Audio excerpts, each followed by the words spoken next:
আবার একটি নতুন রেসিপি নিয়ে আপনাদের পাশে চলে এলাম। ছোলার ডাল, মুসুর ডাল, নারকেল আর আলু দিয়ে রেসিপিটি শুরু থেকে শেষ পর্যন্ত দেখবেন। দিচ্ছি আলু ডাল করার জন্য দিচ্ছি সয়াবিন অয়েল,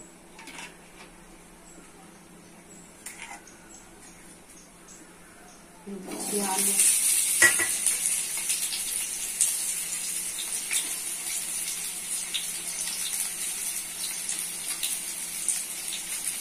দিচ্ছি একটু হলুদ গুঁড়ো, লবণ,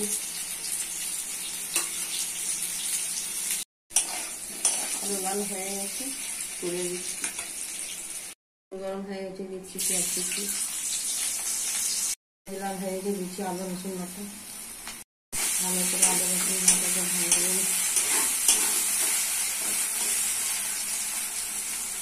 রসুন লাল হয়ে গেছে দিচ্ছি মশলা। হলুদ গুঁড়ো 1 চামচ, লঙ্কা গুঁড়ো 1 চামচ, জিরা গুঁড়ো 1 চামচ, ধনে গুঁড়ো 1 চামচ, লবণ 1 চামচ।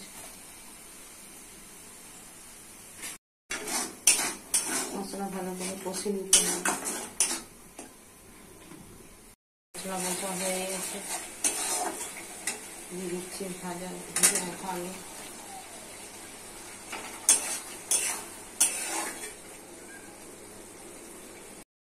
আলু কষা হয়ে গেছে দিয়ে দিচ্ছি মসুর ডাল। মসুর ডাল দিয়ে ভালো করে আলুর সাথে কষে নিতে হবে।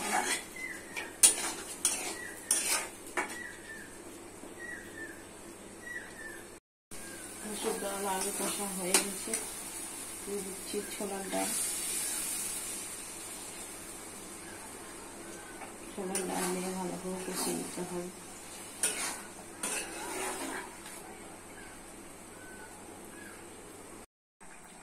ছোলার ডাল আলু মসুর ডাল সিদ্ধ হয়ে গেছে দিচ্ছি নারকেল। নারকেল ভালো করে আরো একদম রান্না করে নিতে হবে।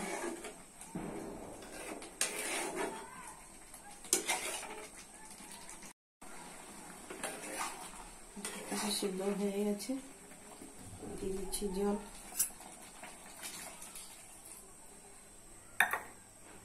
দিয়ে দিচ্ছি গরম মশলা,